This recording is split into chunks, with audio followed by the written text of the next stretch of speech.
Hello viewers, स्वागत है आपका मेरे इस एजुकेशनल हब यूट्यूब चैनल पे। आज हम लोग एक बहुत ही गंभीर विषय पर चर्चा करने जा रहे हैं। जी हाँ, बीएसएससी में जितने लोगों ने काउंसलिंग करवा ली है, उन लोगों को मैं कुछ महत्वपूर्ण जानकारी देना चाहता हूँ। तो वो महत्वपूर्ण जानकारी यह है कि जितने भी लोगों ने काउंसलिंग करवाई थी, जो कि 14 दिसंबर से लेकर के 24 दिसंबर तक था, जिसमें कि 14 दिसंबर की काउंसलिंग को कैंसिल कर करके 25 दिसंबर को रखा गया था।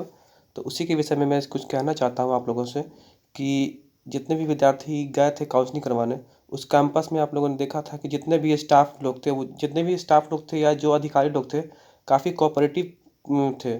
मतलब वो किसी भी स्टूडेंट्स के साथ बहुत अच्छे तरीके से पेश आ रहे थे। उनका बिहेवियर जो था काफ़ी अच्छा था। ऐसा इसलिए था क्योंकि उनको खुद नहीं जानकारी थी कि ये किन स्टूडेंट के साथ कौन सा डॉक्यूमेंट्स वेरीफाई करना है और कैसे वेरीफाई करना है। इनकी सत्यता को प्रमाणित करने के लिए उनको क्या करना होगा। उनको तो उनको बस एक जैसे कि जनरली होना चाहिए क्या था कि उनको एक प्रॉपर ट्रेनिंग देना चाहिए था कि काउंसलिंग कैसे करवानी है। मगर उन लोगों ने क्या किया कि 14 दिसंबर को ही बुला करके सबको उसी जो एएन कॉलेज था, यहाँ एएन कॉलेज में ही कैंपस में, तो सबको जितने भी अधिकारीगण थे जो सचिवालय से गए हुए थे 20-25, तो उन सबको सिर्फ ओरल इंस्ट्रक्शन दे करके सबको अपने अपने टेबल पे बैठा दिया गया और काउंसलिंग स्टार्ट करा दी गई।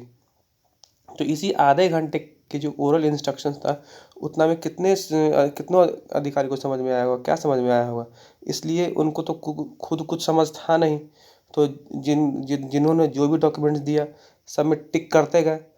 बस जो मतलब नाम नाम वेरीफाई कर रहे थे, डेट ऑफ बर्थ वेरीफाई कर रहे थे, पिताजी का नाम वेरीफाई कर रहे थे और एड्रेस वेरीफाई कर रहे थे। और बस इतना ही इंस्ट्रक्शन दे दिया गया था कि जो अगर मिसमैच कर रहा है तो वहाँ पे क्रॉस कर देना है और मैच कर रहा है तो टिक कर देना है। ठीक। तो फिर जो मतलब वेरिफिकेशन ख़त्म हुआ, तो फिर से उन्हीं अधिकारियों को का जो मतलब कि कार्यकाल है वो एक्सटेंड करा दिया गया। एक नोटिस जारी कर दी गई कि 7 तारीख तक वही लोग स्क्रूटनी करेंगे जो आज ख़त्म हो गया स्क्रूटनी। तो ये जो स्क्रूटनी था, इसमें जो एक नया रूल लगा दिया गया और ये वाला जो इन को रूल बताया गया था, ये पहले वाले रूल से काफ़ी डिफरेंट था। तो इसीलिए ये जितने भी सचिवालय के अधिकारी थे, काफ़ी मतलब संशय में थे कि ऐसे में तो विकट स्थिति उत्पन्न हो सकती है। जिन भी छात्रों को मैंने सेलेक्ट किया है वो आउट भी हो सकते हैं, क्योंकि उस टाइम इन लोगों को कोई भी ऐसा कोई डॉक्यूमेंट्स नहीं दिया गया है कि इसी के अकॉर्डिंग आपको सेलेक्ट करना है और रिजेक्ट करना है। ठीक है। तो उस टाइम तो जितने भी स्टूडेंट्स ने जो भी डॉक्यूमेंट्स दिया था, सबको एक्सेप्ट कर लिया गया था और किसी को कुछ नहीं बताया गया था। सब अंदर गए और मतलब खुशी खुशी बाहर आ गए। लेकिन बाद में जो स्क्रूटनी कराई गई, उनमें इन लोगों को जो कुछ भी नियम बताया गया वो पहले वाले नियम से काफ़ी डिफरेंट था। ठीक। तो इसी संशय को लेकर के जितने भी सचिवालय के अधिकारी थे, एक प्रशासनिक विभाग को में एक अपील किया गया है कि भविष्य में अगर कोई विकट स्थिति उत्पन्न होती है तो इसके जिम्मेवार ये सचिवालय के अधिकारीगण नहीं होंगे। हाँ। तो अब जो स्क्रूटनी कराई गई है, तो ये अब ये स्क्रूटनी में अंदर क्या हुआ है, किसे सेलेक्ट किया गया है, किसे रिजेक्ट किया गया है, क्या 2014 से बाद वाले जो एनसीएल सबमिट किए हैं उनको इन किया गया है या आउट किया गया है, ये तो किसी को जानकारी नहीं है और किसी को बताना नहीं है, क्योंकि ये सारे मैटर जो होते हैं कॉन्फिडेंशियल होता है। अब तो उसी दिन पता चल पाएगा जिस दिन फाइनल मेरिट लिस्ट आएगा कि कौन लड़के अंदर हुए और कौन लड़के बाहर हुए हैं। और 11 तारीख का जो मतलब एक हियरिंग होने वाला है, जो क्रीमी लेयर और नॉन क्रीमी लेयर का जो मतलब अपील किया गया है, वो उसका भी कोर्ट का ऑर्डर का इंतज़ार किया जा रहा है। आयोग इंतज़ार कर रही है कि वो जो ऑर्डर देगी उसी के बेसिस पे वे लोग आगे की कार्रवाई करेंगे। इसलिए मैं जितने भी मतलब कैंडिडेट्स हैं जिन्होंने अपना काउंसलिंग करवा लिया है और वो इत्मीनान से बैठ गए हैं, तो मैं उनको ये आश्वस्त कर देना चाहता हूँ कि अभी अभी आपके सर पे तलवार लटक रही है। आप अभी अपने आप को आप सेफ नहीं मान सकते हैं, क्योंकि और सेफ तो वैसे भी नहीं है, क्योंकि अभी सिर्फ आपने आप लोगों ने काउंसलिंग करवाई है और जितने भी अभी यूट्यूबर्स बता रहे हैं कि जिन्होंने काउंसलिंग करवा ली है वो मतलब श्योर हो जाए उनका सिलेक्शन पक्की है, तब कैसे पक्की है? हाँ, 2 ही कंडीशन में पक्की है। यदि आपने फिज़िकल क्वालीफाई किया है, फिज़िकल के लिए कॉल गया है आपको, या आपने टाइपिंग क्वालीफाई किया है। टाइपिंग के लिए तो बहुत जिसने भी टाइपिंग में यस किया हुआ सबको कॉल गया होगा। तो अगर टाइपिंग जो क्वालीफाई है और जो फिज़िकल जो क्वालीफाई है, वो लोग इन हैं।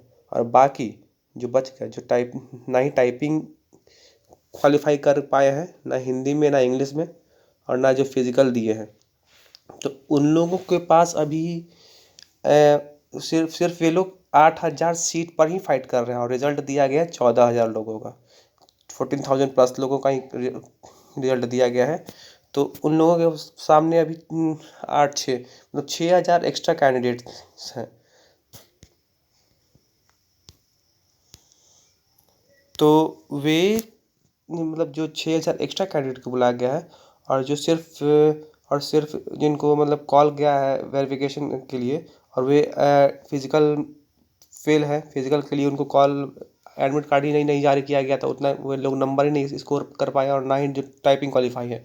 तो उनका कंपटीशन अभी एक सीट पर 2 का कंपटीशन है, डबल कंपटीशन है। तो वो लोग तभी श्योर हो सकते हैं जब काउंसलिंग में बच्चे एब्सेंट हुए होंगे। तो यहाँ पे सिर्फ फर्स्ट डे जो मतलब कि 15th ऑफ दिसंबर को जो जो काउंसलिंग हुए थे, उसमें 200 बच्चे एब्सेंट हुए थे, ठीक। और आई थिंक 65 लोगों का थंब मिसमैच हुआ था। तो आई थिंक 200-250 के अराउंड पहले दिन आउट हो चुके थे। तो उसी के बेसिस पे 250 गुना 10 कर दिया गया, तो 250। तो हम लोगों के पास सिर्फ फर्स्ट डे का डेटा है, और जितने भी यूट्यूबर्स बता रहे हैं कि 250 बच्चे एब्सेंट हैं, तो ये सब उनका खुद का कैलकुलेशन किया हुआ है। ऐसा बोर्ड की तरफ से और ना ही किसी पेपर वाले की तरफ से कोई ऐसा डेटा रिलीज़ नहीं किया गया है। तो ये खुद के बेसिस पर ऐसे बोलना गलत होगा कि 250 बच्चे एब्सेंट होगा, क्योंकि ये आप खुद सोच सकते हैं कि जो जॉब वाले हैं, जो जो मतलब अच्छी तनख्वाह पा रहे हैं, मतलब 10 साल 15 साल से जॉब कर रहे हैं, वे लोग तो काउंसलिंग करवाने गए हैं। जो एसआई में सेलेक्टेड है, वे लोग भी काउंसलिंग करवाने गए हैं। तो आप कैसे सोच सकते हैं कि 250 बच्चे मतलब 2,500 बच्चे एब्सेंट हो गए होंगे? ये बेतुकी बातें हैं, इन सब बातों पर ध्यान न दीजिए।